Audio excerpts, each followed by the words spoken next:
Okay. All right, there we go. And I will pin and spotlight myself, Ajaune, and the interpreter. Oh, I just did that. Oh, you did? This is what happens when we're both used to chat moderating. Right. And Sarah is joining us today. She is going to help us with chat moderating. She's going to help us read what pops up in the chat while we're presenting, because normally it's Ajaune or I that are doing the chat moderating. So we're going to try and step back from that and focus on the presentation.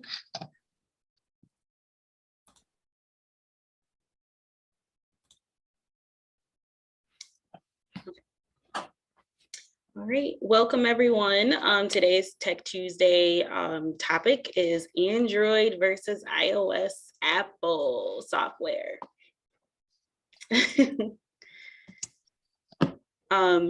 So today we're going to be presenting about the Android and Apple software. My name is Ajaune Thomas. I go by pronouns she, her, hers. I am the Youth Assistive Technology Specialist for the Michigan Assistive Technology Program here at Michigan Disability Rights Coalition. And today I am wearing a pink blouse with a black jacket on. I have glasses, I have brown skin, and I have brown braids in my hair. Sorry, can everybody see? Sorry, Abby, can everybody see the interpreter now and Abby and Ajaune? Oh, I'm sorry. Okay. There's a chat. Okay, I did switch it so it's just pinning the interpreter. And so if you'd like to see everyone though, you can go ahead and to the top and click view and then switch to gallery. So hopefully that'll make it easier. Oh, it's okay. Zoom, it's a huge learning curve and there's always updates and it's always changing. So totally understandable.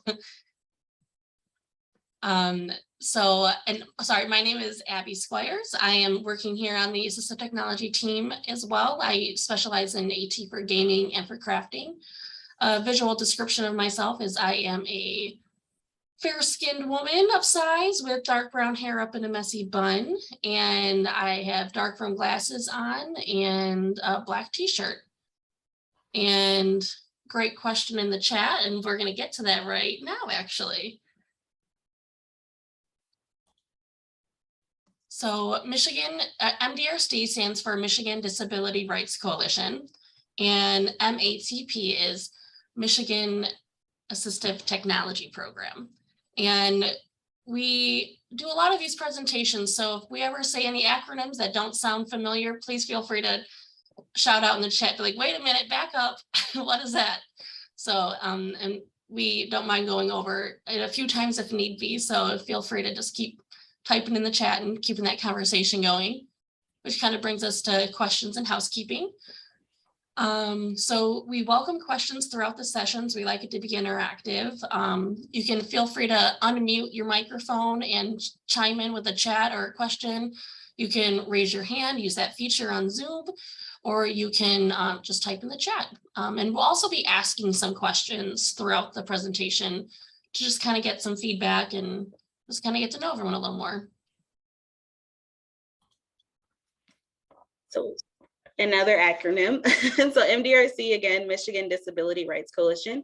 Our mission is that we cultivate disability pride and strengthens the disability movement by recognizing disability as a natural and beautiful part of human diversity while collaborating to dismantle all forms of oppression.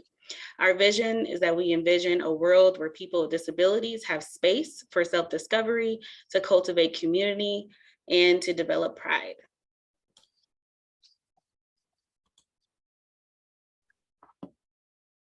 And me and Abby were both part of the Michigan Assistive Technology Program. So again, today, what our Tech Tuesdays are about are just different assistive technology devices and tools. And so what is assistive technology? Assistive technology, AT, is an item, piece of equipment, software, or an app that is used to help people with disabilities, including older adults, do what they want to do. Technology can make things easier for everyone. For people with disabilities, AT opens up possibilities.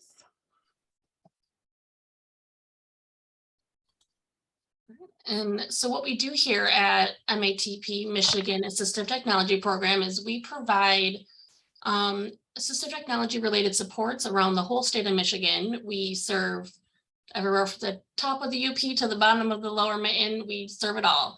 We do demonstrations for items. We do short-term loans.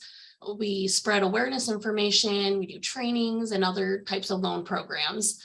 Our organization is all by people with disabilities, for people with disabilities. And we have our phone number here on the slide, which will also be in what we send out, and our website. You can, or our emails, you can email us and to request a demo or a loan. Today, we will be covering different products and types of Android and iOS Apple device and products. And we will also be going over Android and iOS accessibility features, using devices and products for social isolation, and then other resources and assistance with your device. So for example, Apple classes and other workshops to assist with your device. Do we have any questions so far? It looks like trying to spotlight the speaker and interpreter. Let's see if we can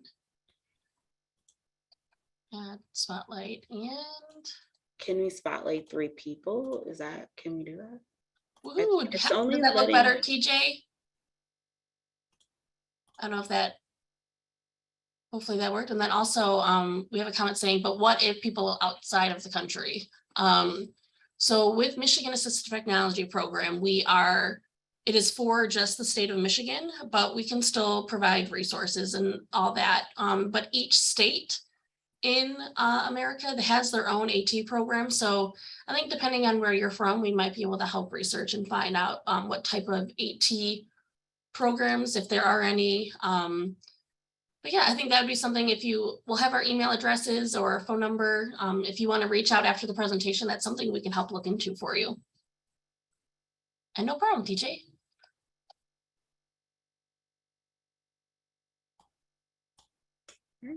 So we have a question for you all. Do you prefer Apple or Android products? Feel free to unmute or enter your preference in the chat.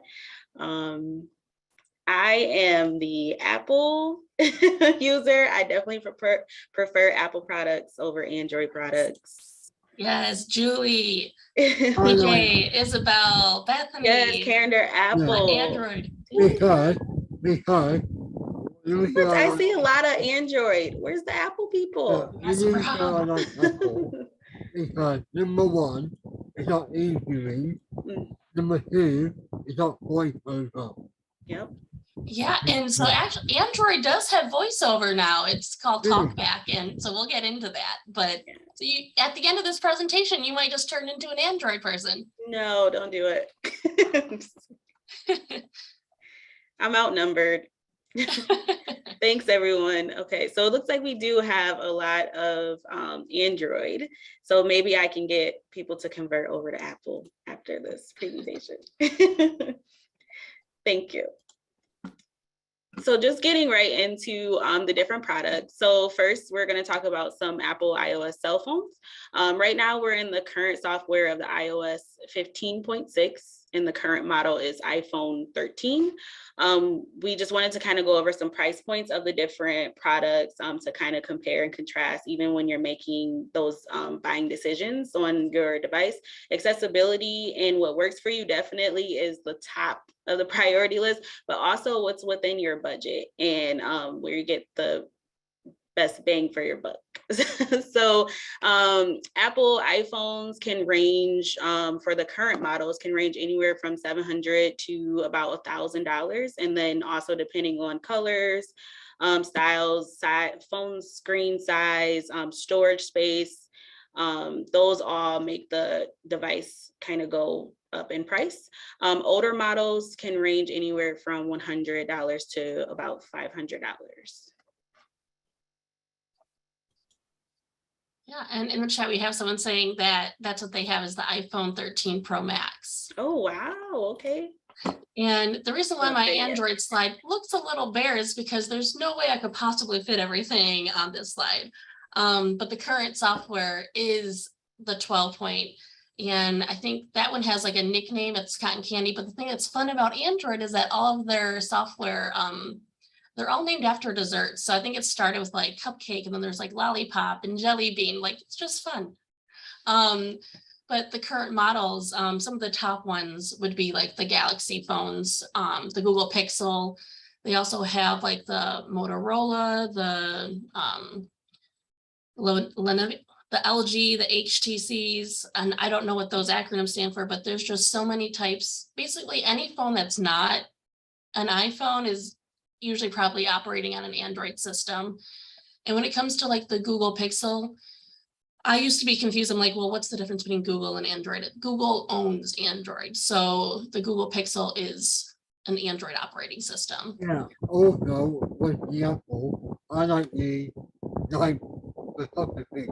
So when you take a camera in the dark, you can actually take a camera and you come out clear. Yeah. Yeah, the night photography. So Apple does have some good cameras. I'm not gonna lie. And yeah, the night photography I think is really cool. But I feel like Android's got some good cameras too. You know, maybe next presentation, Ajaune, we should compare Instagrams. Yeah, we should. I mean, yeah. So overall, for best price for phones, the winner would probably be an Android. The highest priced phones on both platforms can easily cost $1,000 or more, but the average cost of an Android device is lower than an iPhone. Sorry, I didn't even get to the prices. Yeah, because it can range from like $30 to over $1,000, but. So then we're going to get into tablet devices. Apple iOS has iPads.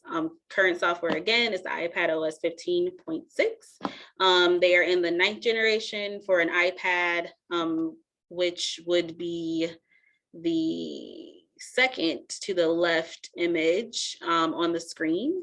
And then the iPad Pro is in the 5th generation, and the iPad Air is the 5 as well, and iPad Mini is in the 6th. Those range from $500, I'm sorry, from $329 to about $800. And again, depending on size, storage space, color, can make those prices range and go up more. And on the screen, I'm sorry, there's an image of 4 different iPads: the Mini, the Air, the Pro, and then I'm sorry, the Pro is the biggest one. So it's the Mini, the iPad Air, and then the Pro. Yeah, they said, isn't the Mini too small? Yeah. Oh, sorry, Sarah. Have it. Oh. I guess that all depends on your preference. So for maybe children or someone that just needs a smaller device, the iPad Mini can sometimes be something that because it is smaller, can actually be more useful for someone else.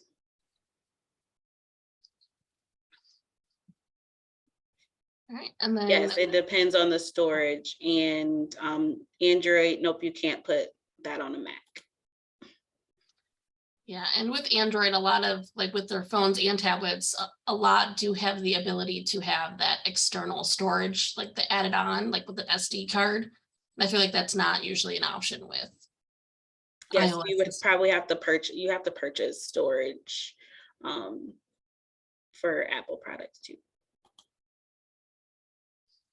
And with Android tablets, there is a lot of flexibility. And we're going to kind of get into like the continuity of Apple versus Android, because depending on certain tablets, a lot of the features that you're going to be looking for, like they might look different or be in different spots when it comes to Android, but that is where it kind of gets better with iPhones, is that it's consistent. It's usually always in the same place, looks the same. But then also, like, if that's something you're worried about, that's something where I like to go to Google, which is my best friend. And you can look up the tablet you're looking to buy. And see what kind of layout it has. Also, some tablets come with a lot of the accessibility apps already built into the tablets, which makes it a lot easier. And I tried to put some of the tablets that are out there in some prices, but again, it just varies so much. You can get a tablet for under $100. It depends on what you want to do with the tablet, how much you're going to be using it. If it's just going to be for like video games or just for reading, you might not want to like splurge and get like $1,000 tablet. And looks like in the comments, 9th generation iPad. Oh, Ajaune said starts at $329. And then what the new feature was Samsung Galaxy S22. What about Zoom in live on Facebook? I think most tablets would be able to handle Zoom in live on Facebook. I think it depends on your internet as well, but also the processing of the operating system. But that one was kind of a toss-up. We couldn't decide who was better, which Ajaune and I could go back and forth all day on. But another thing is that at MATP, our assistive technology program, like if you were curious to have like a hands-on experience with both to find out which one works better, that's something you could reach out to us and we could help you out with. Ooh, I'm starting to, maybe you're right, Abby, and going to buy an Android. See, it's already happening. What? You switched that fast? So just talking about smartwatches. Abby, if you want to start. All right. I was used to having you go first and then I forgot I put mine. Yeah. Sorry. So with Android watches, a lot of the smartwatches out there are like usually Android operating system if it's not iPhone, but the main top ones that I've been seeing are the Galaxy 4, the Galaxy 4 Classic, and there's one called TicWatch Pro 3 Ultra, which has a lot of really good reviews. Yeah, like, so in the comments it said, I never hear Galaxy 4 is that new watch that Samsung came out with. Yes. So it's the newer one Samsung came out with, and they're already working on the next one. And the only thing that I've noticed, like I have tried one of the Galaxy watches and the battery life was not great when it came to the watches, which normally like with my phones, it hasn't been an issue, but the watch, not the best. But then I also noticed that Google is coming out with a watch that's going to be only for Android operating systems, which I feel like will be weird for Apple because that's normally like when things are an Apple product, it's only used for Apple. But I feel like when it's Android, really anyone can use it. But so it's going to be interesting with the new Google Watch, how it's only going to be for Android phones, which I'm kind of looking forward to. What are capabilities of smartwatches? Whew, so many things. What I liked to use it for was reminders, because I could get the Google Assistant on mine. So I could ask it to set reminders. I could ask it like, what time is it? What's the weather? But it also can track, depending on what kind of smartwatch you get, it can track your stress levels even. It can track your heart rate. It can track how well you slept, how long you slept, how long you ran for. I can't stand Google because they just put your picture on the search engine without your permission. Yeah, that doesn't sound like a good time. I can see that. Also with the smartwatch, I think it's the access to your phone without having your phone. So a lot of times, like I'm doing things that I like need both hands and I'm like, you know, working or something. And it's like, I can get an alert from right on my wrist, on my watch and see like a text message or see an alert coming through or a phone call coming through. And I don't have to like go grab my phone. And then also if I lose my phone, I can ding my watch and find my phone. So that is like my favorite feature of my Apple Watch for sure. Oh yes, you can call and do text messages as well. Yeah. And there's a lot of apps that you can get on there too. Like there's a lot of possibilities, and different watches sometimes do different things. So that's another thing to I like to YouTube or go to Google about, but and I do believe it does work with Samsung Health. TJ asked, is the TicWatch Pro 3 Ultra compatible with Samsung Health. The last I checked, I thought it was, but that's something I would definitely look more into before purchasing, if that was something that you were interested in it doing. I don't know if we talked about that, if you mentioned that, Abby, but the fact that there's like apps on your smartwatch too. So like I can play music from my watch through like my music streaming app. There's like a bunch of different things that your watch is capable of doing that's kind of like a smaller phone on your wrist. The Apple Watches range in price from starting at about $200 to $400, and those go up too. So they even have like designer brand bands that you can put on the watch that makes that price go way up. The way that you customize the screen, the colors of like the face around the band and around the watch, so that those prices can range to where you could probably purchase an Apple Watch that is about $1,000, depending on what you want it to look like.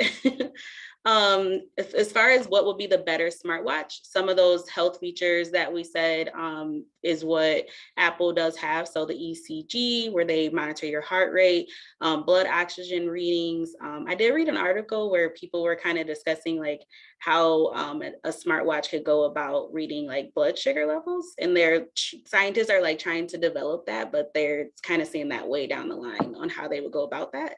But there are apps for that. And then communication upgrades, so like the cellular and being able to talk to text, things like that. They now have a brighter screen, thinner display borders, so that there's different sizes of the face to fit smaller wrists or larger wrists, and kind of customizable in that way. And then with an Apple Watch, definitely faster charging, and like Abby said, the longer battery life for the Apple Watch. Right now, it's currently 18 hours that a watch will last for Apple. Some of the accessories and headphones, so Apple does have their own line of like headphones, and they also have a connection with Beats by Dre Beats. So these headphones, that gives a little bit more versatility in the type of headphones. There's AirPods, the AirPods Pro, and the AirPods Max, which are over the head headphones, and the other ones are more like earbuds. The headphones for Apple can range from $129 to $549. And those use the specific Apple plugs to charge. And these are just some of the accessories that Apple has available. A couple of questions in the chat. Okay. So I think it's go ahead. Yeah, just to answer your question about Android watches and where you can check your packages. I think just having the Amazon app, like that can pop up as a notification on any watch if it's compatible with having that Amazon app on there. But Android watches, Abby, like, do you have app capabilities? Oh yeah, there's a lot of things that you can get, and yeah, like with the same thing as you, like you can do like the music, you can there's just so many things. I feel like that could be a presentation in itself. Yeah. But if that's something like you want to know about, like specific apps that they might have, that's something that you could benefit from, like that's something that if we don't know right off the top of our head, like right now, we wouldn't mind researching more about that and going over it with you. Yeah. And for what's the difference between 5G and 4G? That's a great question. I just Googled it because I wasn't sure. That's referring to the network. So it's 5G is that it's more speed and more capacity it holds than 4G. So it's just like the difference in speed of the network it's connected to. And TJ said Apple Watch is less than the Galaxy watches. Wow. I saw it, and I know like we were going over this all week, and I feel like it's still not true, but it clearly is. Lisa, are we talking too fast? Me and Abby both talk so fast. Sorry. I'm sorry. We will slow down so Lisa can slow down. Sorry, Lisa. Yes, so there are other types of smartwatches too that are Android that are a lot cheaper. They don't necessarily do as much, but they are cheaper than the Samsung Galaxy watches and cheaper than the Apple watches. So really, it just depends on what you need your watch to do for you, and then going from there to see. Bethany just said it won't hurt to slow down. Lots of information. Thanks. So I'm so sorry, I lost my train of thought. But yeah, so there's multiple options when it comes out there for smartwatches, especially for Android operating system. In the chat says, do Android tablets have pen with it? I don't think there's a just like the Apple Pen. Like I do have an iPad with an Apple Pen and I love it. I don't know if there's an equivalent one, but there are styluses out there that you can use. I'm sure there has to be something similar, but maybe I'm just being hopeful. Yeah, Apple has a pencil. Yeah. They just have to be extra. A stylus. So that is kind of like what the Apple Pencil is. Like, or there's some other ones that look like pencils, but it has like a rubbery tip on the end that when you touch the screen, it works like the Apple Pencil does.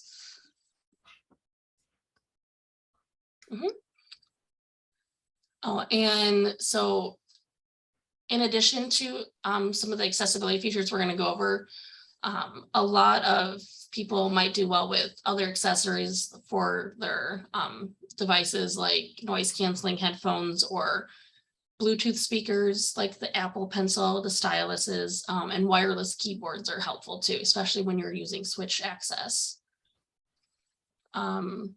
which is something we'll be going over more. So as far as accessories, we did say that Android won in the accessories department, just because their phones offer the widest choice of accessories. So that also gives you just more flexibility in getting the correct device that fits your needs. So Android uses the USB ports to connect to other devices, and those USB ports are available practically everywhere. Apple, on the other hand, they have their own Lightning port to connect certain accessories. So it makes you kind of stuck in the box of having to use those Apple products. And we have something in the chat. All right, it says, so if people are blind like me, I use JAWS for me to hear what I type in chat. Does Android have something like that? So they do. But when it comes to JAWS specifically, I do believe I keep hearing that JAWS works better with Apple, with the iOS system. But it does work with both, I believe. And Android does have something called TalkBack, which we're going to kind of go over, but it's similar. So that actually brings us to our next question. Are there any accessibility features or tools that you are currently using for your device or devices? And this can be anywhere from vision accessibility, hearing. Does Samsung have a non-universal USB, Abby? I think it's a universal USB, the USB-C, which is the newer USB one. Google Live Transcribe on Android. Yes. Yes. Sorry, I love that. I was in the middle of answering TJ, sorry. But when it comes to the USB, I believe Android's is more universal than Apple, because with Apple's, you can only use it on certain Apple products. But with the USB-C, like I can charge my phone, but then also go and charge like a headset or use it to charge my PlayStation controller or, you know, so like different things like that. It's more universal than it is with Apple. And because I think I forgot my charger and I saw Ajaune's and I was like, oh, can I use this? But hers has like a weird thing in it, so I can't use it on mine. It's very rude if you ask me. And we've run into that with headphones and all that type of stuff. It's like, I specifically have to use this charger, this hookup to put in the computer or whatever. For Apple products, I can't just use any USB. So some of the AT or accessible features or tools that people use are Google Live Transcribe or an Android, the night photography and voiceover in the Mac type screen, voice caption and live caption, voicemail transcriber. Awesome. Anyone use any like mobility tools or anything with their phone or device? Cases? No? Also, I don't think I mentioned voicemail transcriber in my future slide, but I do love that. So just to kind of cover some of the AT or assistive technology for mobility. So with your devices, even just you trying to get a protective case for your device can make it harder to use your accessible features on your device.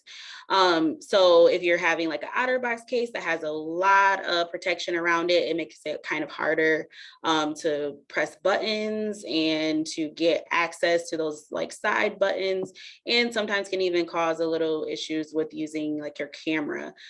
So there's some cases that can assist with grip and holding. So like a pop socket, which is the picture that has like a teal color phone, and there is a round circle on the back of the phone. So it allows you to grip with 2 fingers, and you can kind of hold the phone better. Then there's also cases with handles, cases with straps. You can strap them over like crossbody, and then the flexible mounts and holders. So a holder that can go even over your neck to allow you to hold up your device hands-free. And then there's selfie sticks and other mounts and holders are available even that can fit tablets and larger devices. Yeah, and I love Isabella said pop sockets, and TJ said that they have the neck one. Oh, cool. Oh, sorry. Oh, it looks like we're gonna lose someone for a moment. It says they have to reset their PC. Okay. As the update, but no worries. It's recorded, so you can see the rest of this later, and we'll send out the information as well. But thank you for joining us. So we're going to get into the accessibility features. So where you can find these accessible features in your phone or device, tablet device or watch, is in your settings. And in the Android, there is an image of an icon with like a gear. What color would you say that is? Like a grayish blue color. And then it has accessibility with an icon of a person, well, like an image of an outline of a person. And then it's a green icon under the accessibility. And then the Apple iOS, it's like a larger gear, and their icon is a blue, and then there's a circle around the person, the outline of the person. And in your accessibility settings, there are categories for vision accessibility, hearing, physical and motor or touch, assistive touch, and then also a voice assistant accessibility features. All right, my favorite. For Android, we have, I'm afraid to say I don't want to activate it for anyone, but we have the Hey Google, and I forgot about it because it's in Bixby. I don't really use that one as much. I'm so loyal to my Google. But with Android devices, you have the Samsung voice assistant, which is Bixby. And then when it comes to other Android devices, you have the option of also just using Hey Google. And that I use that every single day. I wake up and I ask it what the weather is going to be like, what time it is, and if it can set another alarm for me, because I know I'm going to fall back asleep. For Apple iOS voice assistants, it is Hey Siri. And inside of your settings, you can find 2 different ways to access and change the settings for Siri. So there is Siri and search, and then there is just the Siri option. On your watch, it is on the side. There's a button where you will hold it, and then Siri can pop up to help you with voice assistance. On a phone device, also it's a side button, long press, and then on the iPad devices, it's sometimes on the top of the iPad, and you would hold it for a few seconds, and again Siri will pop up to assist.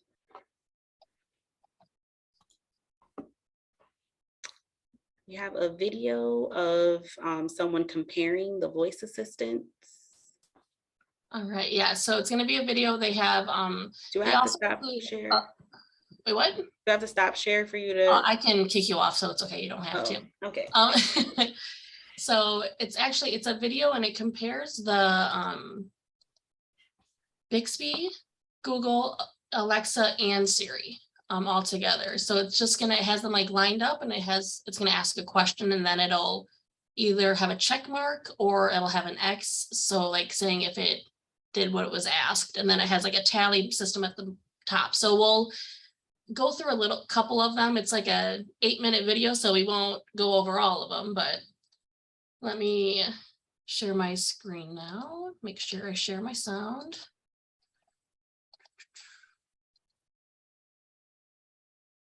All right.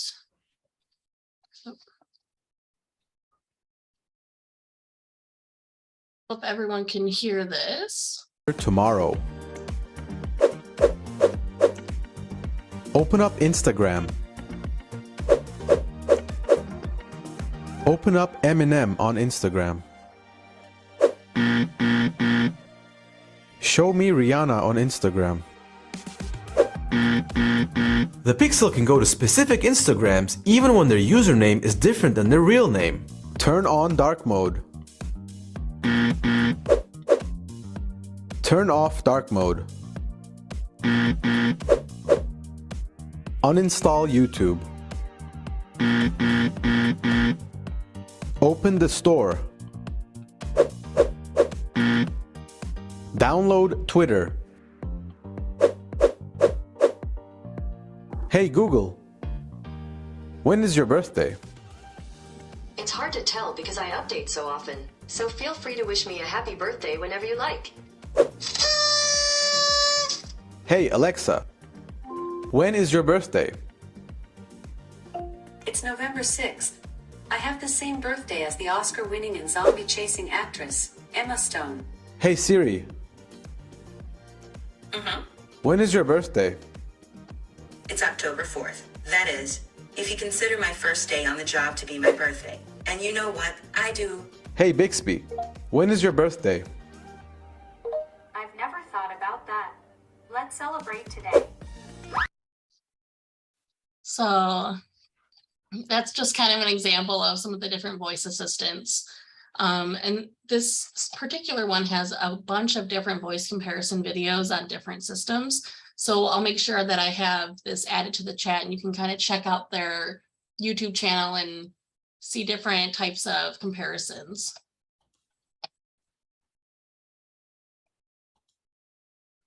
So overall, the better voice assistant would actually be Android. And that would be for Siri. It's available through all iOS and Mac devices. It supports 17 languages. The choice of different genders for voice and best for basic guidance. But the Google Assistant is primarily Android devices, but also available in app form and Google Home. So you can actually use the Google Assistant on Apple iOS as well. And then it supports 30 languages, and it has a choice of celebrity voices, and it works as a genuine assistant and organizer for you. It's so nice. That is a cool feature. I do like Google Assistant. Yeah, and TJ wrote, so my Google responded, phone lit up, LOL. I did not realize the volume was up, LOL. That happens so many times. So a lot of our presentations, we talk about Alexa, and we end up just saying the A lady, because anytime we say it, everyone who has one, like their device just starts going off, and it's just chaos. Now we're going to go into some vision accessibility features. The iOS vision accessibility, after you click into your accessibility selection in your menu for settings, it will have a few different options for vision to choose from to customize your accessibility features on your device. So one of them is voiceover, which gives an audible description of what's on your screen and what you touch. There's also zoom magnification, which will magnify what's on your screen. One of the features for Zoom that is a little bit different than Android is that we can choose one or the other options, either to magnify things on your screen or to zoom. I think there's like something separate that we can do, but Android can't do that. You have to have both on at the same time. And then like if you want to change your display and text size, so that can be displaying like to make your text size larger, even changing the contrast and colors on your screen to fit your specific visual needs. Motion, spoken content, and audio descriptions. Those are all different features for vision accessibility also. And those are very similar for both Android and iOS. We do have a little note down here that you can activate Siri to turn on some of these vision accessibility features. So you can say, Siri, turn on voiceover or turn off voiceover. And something else really cool, I think that you can do with both iOS and Android is you can create shortcuts too. So anytime you want to turn on or off something, you don't have to always go to settings, accessibility, then to the section you need, and then to the specific feature you need. So that makes it a lot easier too.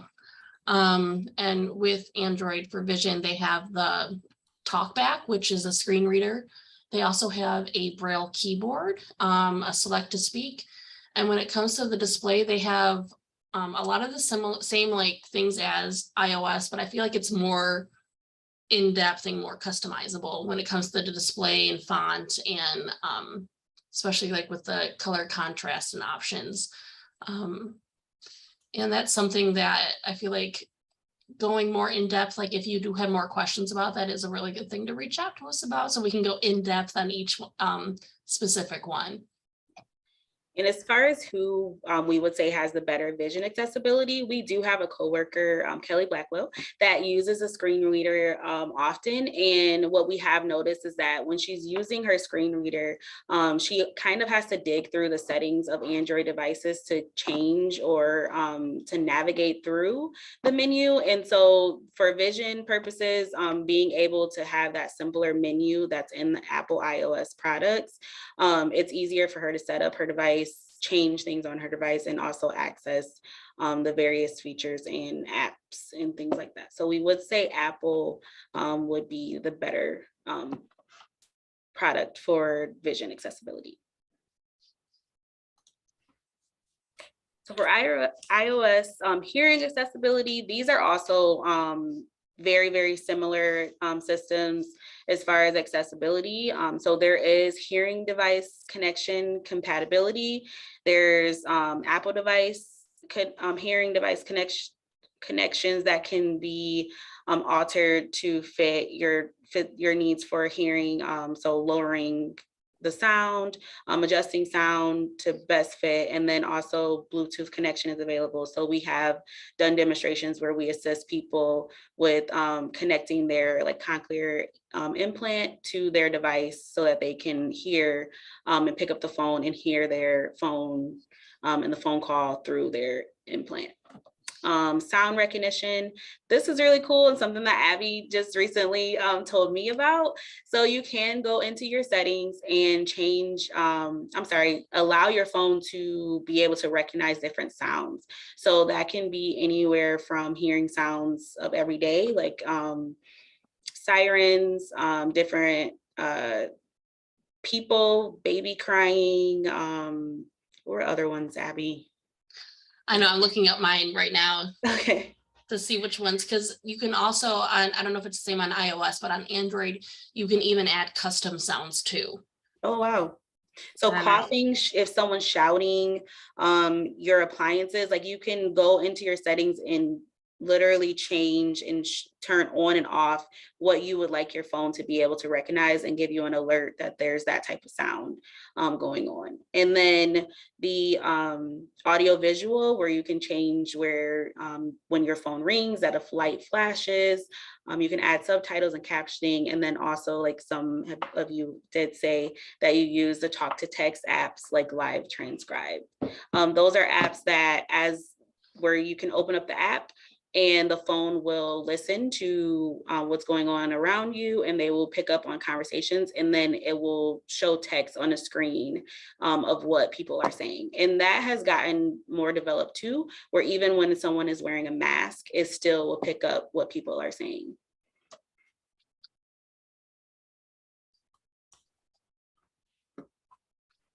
And with Android, it's a lot of similar things. So I didn't talk about real-time text, where you can text to communicate on phone calls. Yeah, and that's something that we both have, the iOS and Android, which is really cool. And hearing aid support too, we have that on Android. Also with the ambient sound.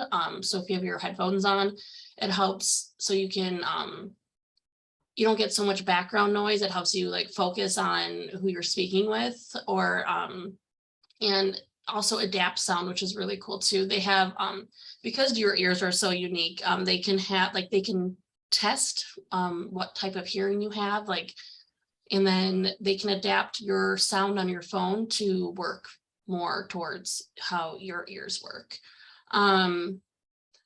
And because TJ's super awesome, I added it on that slide, that voicemail transcriber, which is so helpful. I love that. I don't know how I forgot about it. But yeah, so that was another toss up. We weren't sure who really took the cake here. So we just kind of left it up. Yep. And again, this depends on your individual needs.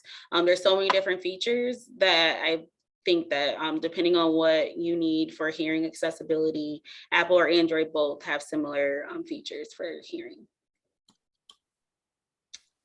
TJ had a comment. Sorry. sorry. He said sound notification is so cool. I have it. Cool. Thumbs up. That's something new. I'm actually going to do that. I'm going to change my accessibility for that too.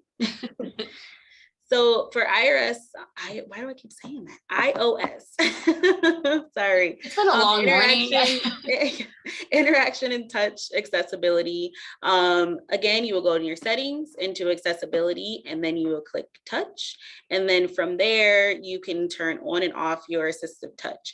So we added these steps to the screen to kind of show that you can customize your menu after you get into the assistive touch screen. So customizing your menu for assistive touch can be something as simple as, if you're going to do a single tap on your phone, it will open up a menu. If you double tap, you can make that take a screenshot for you.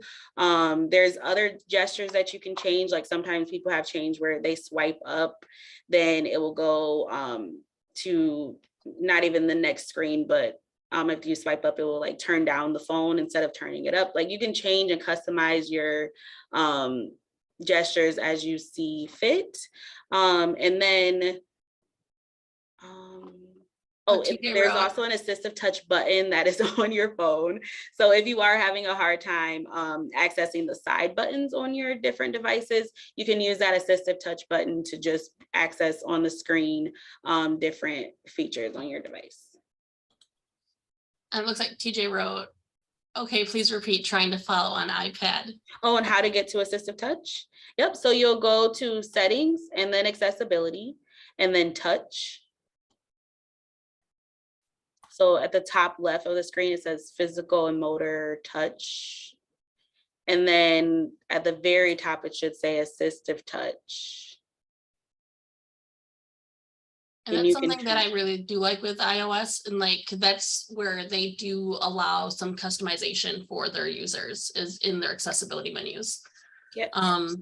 But Android, I mean, everything's customizable, everything. So that's what I like with Android. But And TJ, again, also you can use Siri on the iPad to say turn on assistive touch or turn off assistive touch.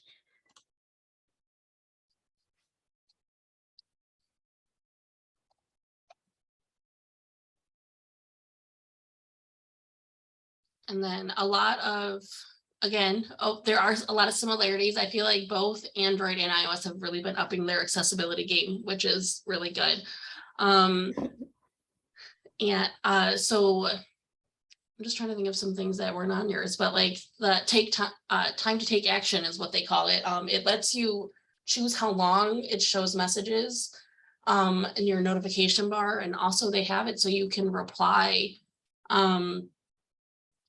to your notifications instead of like opening the app to reply. Like you can just kind of swipe down to see your notifications like how you normally would and reply right then and there. You don't have to like actually go to it, open it, and then reply. But something that they both have is switch access, and Google actually, well, I guess that's the next slide, but Google worked with an individual on how to create a Morse keyboard, a Morse code keyboard, and it is accessible for both iOS and Android. And it works with the switch access and point scan. And we do have a video that we can show. Actually, did you want to go to the next slide? I don't know if I wrote anything. Yeah, I think the Google Lookout is really a cool feature for interaction and touch accessibility too, because it uses the vision of your phone to see, for visually impaired or have low vision, about information about their surroundings. I think that's a cool one too. Does iOS have that though? I thought they did. We would have to use Google Lookout. Like, okay. Yeah, so that is just an Android thing then, I guess. Yeah, it is really cool. I just tested it out on my phone in my office, and it was surprisingly accurate, except for one time it said there was an airplane in here. But it was just the wave was hitting a box of paper and something else was like next to each other. And I was like, I don't think there's an airplane in here. So it's not always accurate, but for the most part it is. Sorry, Samantha says Apple can use Seeing AI app, which is really good. Yes, Seeing AI app, that will actually be in our resource guide as well, as being a good resource and app for vision accessibility. Thank you for that, Samantha. Oh gosh, yeah, I was gonna say there's a lot of apps, accessibility apps that are super helpful. Yes, and that was in our low vision Tech Tuesday last month. So I was like, I don't think, just to kind of give us fresh start, talk about, and then that can be in a whole nother training too on how to use that app. That's a cool app to have, though. And do we want to watch the Morse code one? We have like 5 minutes left. It's 2 minutes of the video. Let's go through the slides and then we can go back and watch the video. Okay. So as far as fine motor and touch accessibility, studies have shown that users prefer Apple iOS features over Android for fine motor and touch accessibility. Switch controls were shown to be better on iOS products. So as far as fine motor and touch, we would say Apple is the winner. Some and things then that Abby wants to brag on. I just added a few things. The fact that Android has a back button, I feel like is a huge win. Anytime I'm on an iPhone or I feel like I don't know how to work the spaceship. I don't know how to go back and some of the parts of the phone. So the fact that it has a back button, huge fan. Usually the prices are a lot better, that you can respond in the notifications. Account flexibility. You can have multiple users use an Android phone. So you can have a guest account, and you can have different people in your family or coworkers have an account on the phone to use, which is nice. Being able to clear space on your phone from apps like the cache clearing, file sharing, I feel like is easier. Google Maps. Who doesn't use Google Maps? I still accidentally slip and say MapQuest a lot, but I'm using Google Maps. The external storage is really good. The USB-C, the customization, and the battery life. I mean, Android. So also, sorry. some of the other things that Apple has, we did recently change privacy. So like third-party apps can't get some of your information. You have the ability to turn that off. I don't think Android has that right now. And Google Maps versus Apple Maps, that's kind of a preference thing too. Like I don't really like Google Maps, but my partner swears by it and does not like that I do not use Google Maps. It's concerning, isn't it? Thanks for that information. And I will agree that I think the battery life is definitely better for Android products. But just for some help with your device or resources, Apple does provide classes and workshops. If you go to apple.com/today or visit your local store, they are very good at helping, and you can go in and get any type of support, assistance, classes, demonstrations on your Apple device and how to use it. So even just the accessibility in that, when it comes to having an Apple product, knowing that you can find a local store to go into.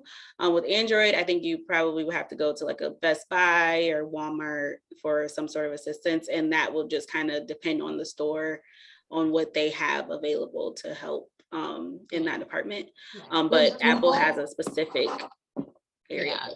Apple's really good with that. I would say Google does have some classes online, but there's so many different types of Android devices. It's kind of hard to find that, but yeah. Yeah. And then also help with your device. Again, Michigan Assistive Technology Program, we do have demonstrations that are free, and we have devices available. So we have the Apple Watch, we have the Android watches, we have tablets, iPads, and not really cell phones. Usually you bring in your cell phone and we can help you with the accessible features on your cell phone, but we do have devices that we can show you to compare and contrast, and to have those demonstrations kind of a one-on-one to figure out what works best for you. So in what ways, since we've gone over all the devices, what ways do you use your devices to connect with others? This is kind of just a question that we have. We are currently really trying to push our public health and to end social isolation. So we're just trying to get a little bit more information on how people are using their devices to connect with others and to help end social isolation. TJ has something in the chat. I depend on my phone for hearing access, but I would like backup on my iPad. I have not been completely successful with the installation setup on the iPad. You will send the PP for me to follow, along with the link for a Facebook page for instruction. Yeah, so we will be sending the PowerPoint, the resource guide, and that will have all of our contact information, and then also the accessible PowerPoint for everyone to have access to this information. Yeah, so yes, whatever email you used to sign up, that's where we're going to send the information. So other than phone calls, as far as connecting with others, some of the different ways that you can use your devices to prevent social isolation would be video calls. So Apple iOS has FaceTime. It sounds like Android doesn't really have so Google Duo. Yes. Yep, that's cool. That's fine. And then there's also, I was telling Abby that we use Game Pigeon, which is like a game inside of text messages. So if, maybe we don't feel like talking or getting on a FaceTime call, but we can still interact by playing games together. And that's accessible through our text messages. And those games can vary from chess, checkers, Uno games, Connect 4, we can do that right in our text messages from our Apple devices. Voice messaging, so sometimes if you don't feel like texting, it is glitchy. Yep. Oh. But sometimes if you get competitive, it's like, okay, you won this round, let's keep going. And you can do that for a long time, but it's like, we really didn't talk the whole way through, but we were playing this game and it was fun. So it's still that connection, interaction. Also using your devices for, voice messaging, calendars and reminders, and then using them for social media apps. And also there are lots of mental health apps as well. TJ said, I tried to play a family game yesterday and could not get in. Oh, I'm that, sorry. Try again though. you know, that could be Sometimes a variety of things too, because we just started playing Among Us a lot, some of us, that social isolation thing. And sometimes it was like one or two people just like could not get in. And I don't know if it was like the internet or if it was this or that, but just keep trying. Because it is really fun and it's a good way to connect. And if it doesn't work one day, it's always good to try and do it another. And for like FaceTime, yes, we use Google Duo, but also like Facebook Messenger, and you don't have to have a Facebook in order to use Messenger. And so there are different ways. If there's something that you think sounds really cool, but you're like, but I don't have that for my phone, you might, or there might be an option of an app that you can use. So that's something you can reach out to us and we can go over with you as well. Yeah, and this is a very important topic because people with disabilities are at a much higher risk at having or being affected by social isolation. Sorry. So to give these type of options by having their devices to be able to use them to prevent social isolation, I think this is a good thing to have. And because a lot of us can be reluctant to use technology, but I think that these devices, learning more about them, knowing that they can be accessible is very important. And people with disabilities need access to everything and all the things that they want to do. Yeah. And TJ asked if Android has social games like Game Pigeon, and I don't know if they do. I hope they do, and I just don't know about it. That's something I'm going to look into right after this. And because Android and iOS are always changing, AJ and I were probably going to be looking more into it. And so the next time we have this, it's probably going to be a completely different presentation. Yeah. And thank you everyone for joining us. Sorry, we kind of went over a little bit. And Bethany says, when I call my son, I have an option to make this a video call. Doesn't always appear. Don't know why. Are you on Android or iOS? Android, right? Yeah. Because that sometimes happens to me too. TJ said, I really enjoyed this presentation. So much information. Thank you. Thank you, TJ. We appreciate all your input and interaction. Yes, thank you so much. And I am going to put the link in the chat for the survey if you're still on and could fill that out for us. That would be very helpful. Please keep in touch. Follow us on Facebook, Instagram. Also in our on the survey, there's an option to be added to our listserv. And then if you fill out that registration and you want it to be added to our listserv, we will be sending out emails and other mailings and information and updates about future Tech Tuesdays, other events that we're hosting. And then we also have a couple of Facebook groups that we run. Abby runs our inclusive gaming group on Facebook. I run our inclusive arts and crafts, and then our coworker Jaleesa runs our outdoor recreation groups. So keep in touch with us. It was great having you all. Thank you so much. Bethany said, yes, Samsung, yay. Thanks for a great presentation. Hope you do another one soon. Thanks, Bethany. We did not tally up who the winner was, but I definitely think it was Apple. And she was wrong. That's okay, but it was Android. Samantha said, thank you for this and for letting me join in. FYI, I put down Ross Common for where I am based, but I am joining from England, just in case you needed to know for your statistic. Thank you so much, Samantha. And yay, we reached England. That's so cool. TJ, now I have your Facebook page. We'll follow. Look forward to more. Oh, gaming Android. Yes, TJ. Abby is awesome with the assistive technology and other information for gaming. Reach out to Abby for that information. Yes, thanks for joining. And special thank you to Lisa for putting up with our fast talking, and Christine. Yes, thank you, Lisa. Sorry about that. We talk so fast. But yes, thank you everyone for sticking with us for so long after. If you have any questions, reach out, and hope everyone has a great day.